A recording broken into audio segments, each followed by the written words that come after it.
Umunsi utari woroshye cyane, ni umunsi waje kugaragaramo ibitendo bikomeye cyane, yaba ku ruhande rw'igisirikare cya Repubulika Iharanira Demokarasi ya Kongo ndetse n'ingabo z'umutwe wa M23 bakomeje kuba bagenda barwana mu mashyamba hirya no hino hano mu gihugu cya Repubulika Iharanira Demokarasi ya Kongo. Hakomeje kuba hagenda haba isibaniro ry'imirwano ya musi na musi ahangaha. Magingo ya Minembwe Centre ikaba iraye ifite nyirayo nyuma y'imirwano ikomeye cyane yaje kuba igenda ibera muri aka gace. Ku ruhande rumwe abantu benshi bakomeje kuba bagenda bibaza byinshi bigiye bitandukanye nyuma yaho haje kuba hagenda hafatwa Minembwe Centre. Ese biraza guherera he, dore ko umutwe w'inyeshyamba za M23 uri kugaragaza gutsindwa cyane hano ku mirongo y'imbere ku rugamba mu gihugu cya Repubulika Iharanira Demokarasi ya Kongo, aho ubona ko ibintu birushaho kuba bigenda bihindukirana uyu mutwe w'inyeshyamba za M23 cyane cyane kuri iyi mirwano. Kuri uyu wa kane tariki ya 18 Kamena 2026 igisirikare cya Repubulika Iharanira Demokarasi ya Kongo kigaruriye ndetse kinabitangaza ko cyafashe Minembwe Centre mu mirwano ikomeye cyane yiriwe iba mu bice bigiye bitandukanye byaha ku butaka bw'igihugu cya Repubulika Iharanira Demokarasi ya Kongo. Ku munsi w'ejo nibwo twazaga kuba tugenda tugaruka ku mirwano ikomeye cyane yazaga kuba igenda iba hafi ya Minembwe Centre, dore kandi makuru yanavugaga ko bageze hano mu marembo ya Minembwe, andi akaza ko bagenda ashimangira yuko batari babasha kuba bahagera, ariko magingo aya ngaya ubu bakaba baraye hafi n'ikibuga cy'indege cya Minembwe, ndetse iki kibuga kikaba cyamaze kuba kigenda kizingirwa. Minembwe Centre yo ikaba yamaze kuba igenda ijya mu maboko y'abawazarendo ndetse n'ingabo za Repubulika Iharanira Demokarasi ya Kongo nabo bafatanyije kurwanya uyu mutwe w'inyeshyamba za M23 nkuko byatangajwe na Lieutenant Mbunyi Kalonji wigana umuvugizi wa Operation Sikora ya kabiri muri Kivu y'Amajyepfo. Kwigarurira Minembwe Centre byabaye mu ijoro ryo kuri uyu wa gatatu itariki ya 17 Kamena umwaka wa 2026, ndetse hakaba hiriwe n'undi mwuka ukomeye cyane w'imirwano yiriwe ivugwa mu bice bigiye bitandukanye byaha kuri ubu butaka. Hashize icyumweru havugwa imirwano ikaze mu misozi miremire ya Minembwe hagati ya Twirwaneho ikorana na ASM M23 ndetse na Red Tabara ndetse n'ingabo za Kongo zishyigikiwe n'ingabo z'u Burundi na Wazarendo zagabye igitero kuri Minembwe Centre, agace gatuwe cyane cyane n'abaturage b'abanyamurenge. Amakuru ntabwo yigeze yemezwa n'abantu yahabereye nk'uko bitangazwa n'ikinyamakuru dukesha iyi nkuru cya Actualité Sud, kivuga ko hagaragaye ingufu zidasanzwe ndetse ko uyu mutwe wa M23 uri gutsindwa no muri Kivu y'Amajyepfo. Nuko amakuru yigenga abitangaza ngo imirwano irakomeje mu bice bikikije Minembwe Centre ndetse n'aha ku kibuga cy'indege. Abaturage bafite ubwoba bwinshi cyane kubera ko hari kuba hagenda hagaragara impinduka cyane cyane, dore ko umutwe w'inyeshyamba za M23 byakomeje kuba bigenda byanga nk'uko biri kuba bigenda bitangazwa n'abaturage b'igihugu cya Repubulika Iharanira Demokarasi ya Kongo. Ibi bikaba bikomeza kuba bigenda bifata indi ntera ku mpande zombi zigiye zitandukanye, aho usanga yaba uruhande rw'inyeshyamba za M23 rukomeze kuba rugenda rurushaho gutakaza bimwe mu bice bigiye bitandukanye byaha ku butaka bw'igihugu cya Repubulika Iharanira Demokarasi ya Kongo. Nubwo ibi bigenda bivugwa kandi M23 ikaba yemeye gushyira mu bikorwa Rwanda Obuchobo nk'uko bikomeza kuba bigenda bitangazwa n'uyu mutwe w'inyeshyamba za M23.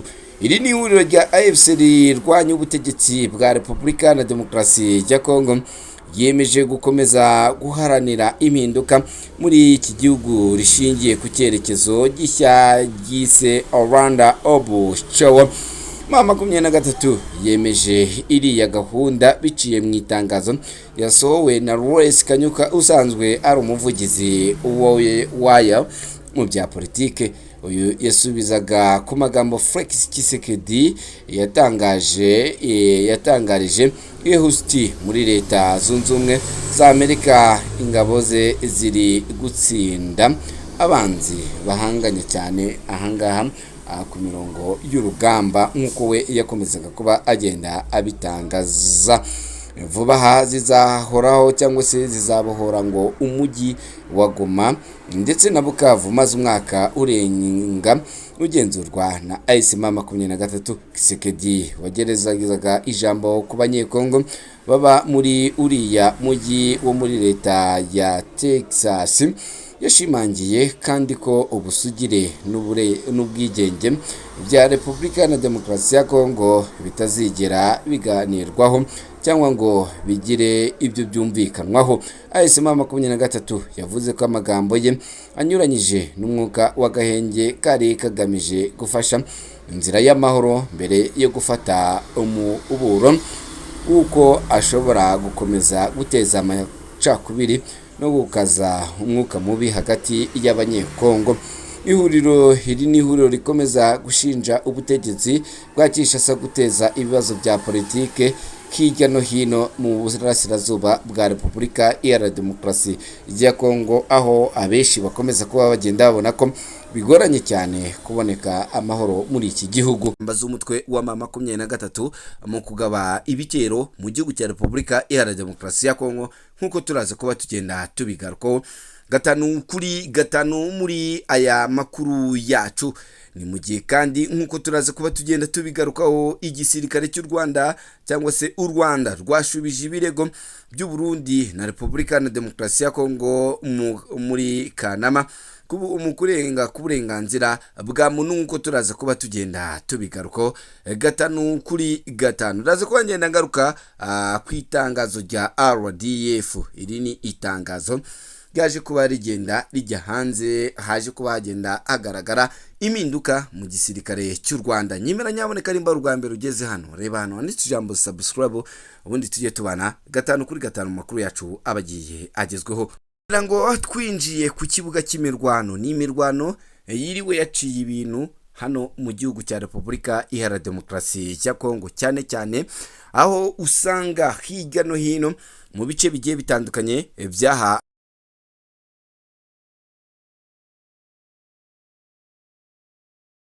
kigaragaza cyane cyane kuba cyarushaho kuba kigenda kigarura bimwe mu bice, ndetse hanagaragara bimwe mu bice bikomeje kuba bigenda byamburwa aba barwanyi b'inyeshyamba za M23, cyane cyane dore ko mu mirwano ikomeye cyane ibice byinshi by'ingenzi byaje kuba bigenda byamburwa aba barwanyi, ndetse na hari defense yaho haza kuba hagenda higarurirwa n'ingabo z'abarundi ndetse n'abawazarendo bafatanya n'igisirikare cya Repubulika Iharanira Demokarasi ya Kongo muri iyi mirwano. Intambara muri Kivu y'Amajyaruguru rero kuyu munsi kaba yari yongeye yakomeje, ndetse no muri Kivu y'Amajyepfo ikaba yongeye kuba igenda yubura. Amakuru atugeraho akaba avuga ko hano muri Minembwe rwose abaturage benshi bahunze mu gace ka Fizi muri Sud Kivu. FARDC yongeye kwigarurira uduce twishi tw'ingenzi mu nkengero za Minembwe harimo nka Kitavi ndetse na Irundu ndetse na Madegu, nyuma yo kwisubiraho ku mitwe yitwaje intwaro irimo M23 na Twirwaneho na Red Tabara, ndetse bakaba baje kuba bagenda basubira inyuma cyane bateshwa n'ibikoresho. Ubwo ubushyamirane bwarushijeho kwiyongera bitewe n'ibitero by'indege zitagira abapiloti byatewe n'ubuyobozi bw'ingabo za Repubulika na Demokarasi ya Kongo. Bakaba baje kuba babasha kuba bagenda bigarura ibi bitero, nubwo bamwe bagiye bagaruka ku bitero biri kugenda bituma abasivile benshi bahunga. Bakaba bakomeje kuba bagenda bavuga ko ibi ari uwo muti urambye, ndetse n'igisirikare cya Repubulika na Demokarasi ya Kongo kigaragaza ko ari wo muti kiri kugenda kivugutira izi nyeshyamba mu buryo bumwe cyangwa se ubundi. Amakuru yibanze agaragaza ko irundu, itabi, kitabi na itabi n'ibirindo bikikijwe n'ishuri rya Ingnorlökje biri mu maboko y'igisirikare cya leta ya Kongo nyuma yo gukuramo abarwanyi b'inyeshyamba ya M23. nk'uko aya makuru abivuga, akaba avuga ko ingabo za Repubulika na Demokarasi ya Kongo FARDC n'abafatanyabikorwa bazo Wazalendo ubu bari muri Miyenga. Ibi bigahita bituma abantu benshi bakomeje kuba bagenda bibaza byinshi kuri iyi ntambara iri kuba ahangaha ku butaka bw'igihugu cya Repubulika Iharanira Demokarasi ya Kongo, cyane cyane dore ko utu duce twose twamaze kuba tugenda tuba isibaniro, yaba Miyenga ndetse na Makayina, Micengwe ndetse na Mbuci na Kiamba ndetse na Bicumbwe. Utu duce twose abaturage bose bakaba bamaze kuba bagenda baduhunga kubera imirwano iri muri utu duce. Mu rwego rw'ubutabazi, imibereho y'abaturage cyane cyane mu miryango w'Abanyamurenge iracyari ikibazo gikomeye cyane bitewe n'urugomo rwakozwe n'izi nyeshyamba mu rwego rwo kwihorera ku bafatanyabikorwa cyangwa se kubo bahanganye n'ingabo za Repubulika Iharanira Demokarasi ya Kongo. Aho abaturage benshi bakomeje kuba bagenda bavuga ati ahangaha biragoye ko wamenya abari kugaba ibitero cyane cyane muri aba baturage b'Abanyamurenge, kubera ko yaba uruhande rw'izi nyeshyamba ziri kubikora kugira ngo zegeke ikibazo ku gisirikare cya leta ya Kongo. Aba baturage bakaba bavuga ko cyane cyane habaye ibikorwa cyangwa se ibikorwa bikomeye cyane bahanganye n'ikibazo. Urwego rw'ibikorwa bya Sikora ya kabiri mu majyepfo ya Kivu rwongeye kwemeza ko rwiyemeje gukomeza ibikorwa byarwo bwo kugarura ubutegetsi bwa leta, banasaba umuryango w'ibihugu n'amahanga kwirebera ibikorwa bikomeye by'amategeko agenga ubutabazi byagaragaye muri aka gace, ndetse no kuba bagenda berekana ko izi nyeshyamba arizo nyirabayazana ndetse n'umutekano mukeya muri utu duce dukomeje kuba tugenda tuba indiri y'imirwano umunsi kundi hano ku butaka bw'igihugu cya Repubulika Iharanira Demokarasi ya Kongo. Usanga yuko yaba abarwanyi b'inyeshyamba za M23 ubona yuko rwose ibyo kurekura bigoranye cyane, mu gihe kandi ku rundi ruhande usanga aha mu gihugu cya Repubulika Iharanira Demokarasi ya Kongo bakomeza kuba berekana yuko bikomeje kuba bigenda birushaho kuba bibi cyane, kandi bikaba birushaho kuba biba birebire cyane. Ahangaha nubwo ibi bikomeza kuba bigenda biba, kandi u Rwanda bikaba rumaze kuba rugenda rwazaga kuba rugenda rwemeza cyangwa se ruvuga ku by'ibirego igihugu cya Repubulika Iharanira Demokarasi ya Kongo kimaze kuba kigenda kirega ndetse n'u Burundi. Intumwa y'u Rwanda i Geneve mu muryango w'abibumbye, Ambasaderi Uruje Bakuramutsa yamaganye ibyo yavuze ko ari ibirego bidashingiye ku kuri byatanzwe n'intumwa z'u Burundi na Repubulika Iharanira Demokarasi ya Kongo DRC mu nama ya 62 y'akanama k'umuryango w'abibumbye gashinzwe uburenganzira bwa muntu. Mu ijambo yavuze akoresheje uburenganzira bwo gusubiza right of replay, Ambasaderi Bakuramutsa yavuze ko ibyo bihugu byahisemo gushinja u Rwanda ibintu bitajyanye n'ibyari byavuzwe na Komiseri Mukuru wa Loni ushinzwe uburenganzira bwa muntu mu kiganiro cye ku bibazo by'umutekano bikomeje kuranga uburasirazuba bwa Repubulika na Demokarasi ya Kongo. Yagize ati u Rwanda rwamaganye uburyo bw'ibiganiro bihindurwa urubuga rwo gushinjanya. Icya mbere ni ngombwa kwibutsa ko u Burundi bufite ingabo zirenga 10,000 zikorera mu burasirazuba bwa Repubulika na Demokarasi ya Kongo. Bakarubutsa yavuze ko izo ngabo zikorana n'ingabo za Repubulika na Demokarasi ya Kongo FARDC, umutwe wa FDLR, Wazalendo n'abacashuro n'abanyamahanga Kinshasa yifashisha ishimangira ko raporo zitandukanye zagaragaje amakosa akomeye zirimo gukorera abasivili. Yagize ati raporo z'ibice by'imirwano zagaragaje ihohoterwa rikomeye ryakozwe n'ingabo z'u Burundi ku baturage, ririmo gufata ku ngufu, gufunga abantu mu buryo bunyuranyije n'amategeko n'ibindi bikorwa bikomeje bihonyora uburenganzira bwa muntu. Ambasaderi Bakuramutsa yanongeye kugaragaza impungenge u Rwanda rumaze igihe ruvuga ku mutekano warwo, by'umwihariko ku bibazo by'umutwe wa FDLR. Yavuze ko nubwo akanama ka Loni gashinzwe umutekano kasabye inshuro nyinshi ko uwo mutwe usenywa ndetse hakaba hari n'ibyemeranyijwe mu masezerano y'amahoro yasinywe i Washington, FDLR igikomeje guhabwa intwaro, gukorana no kwinjiza mu bikorwa by'ingabo za Repubulika na Demokarasi ya Kongo. Yongeye ko raporo zitandukanye zigaragaza kandi ko ubutegetsi bwa Repubulika na Demokarasi ya Kongo bukorana n'indi mitwe yitwaje intwaro irimo Wazalendo ndetse na Codeco.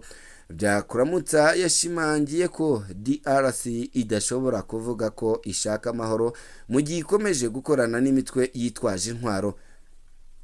Yagize ati Repubulika na Demokarasi ya Kongo ntishobora kuvuga ko ishaka amahoro mu gihe ikomeje guha intwaro, guhuza no gukoresha imitwe yitwaje intwaro ikomeza guteza umutekano muke no kongera imibabaro y'abasivile. Uyu mudiplomate yagaragaje ko icy'ingenzi ku burasirazuba bwa Repubulika na Demokarasi ya Kongo no mu karere k'ibiyaga bigari ari ugushyira mu bikorwa amasezerano y'amahoro amaze gusinywa, aho kwishigikiriza ku gisubizo cya gisirikare cyangwa ku birego bidafite ibimenyetso bifatika nk'uko we yakomeje kuba agenda abitangaza. Ibi rero ni bimwe biri kuba bigenda bigarukaho cyane cyane kuba hagenda hagaragara uguterana amagambo hagati y'inzego zaha mu Rwanda ndetse no hanze muri aka karere k'ibiyaga bigari. Rikasoreze ku itangazo Perezida w'u Rwanda Kagame akaba yahaye umuvugizi mushya RDF. Perezida w'u Rwanda Paul Kagame akaba n'umugaba w'ingabo w'ikirenga kuri uyu wa gatatu itariki ya 17 Kamena yashyizwe Brigadier General Patrick Karurutswa ku mwanya w'umuvugizi w'ingabo z'u Rwanda. Karurutswa yasimbuye Brigadier General Ronald Rwivanga uherutse gutorerwa inshingano nshya zo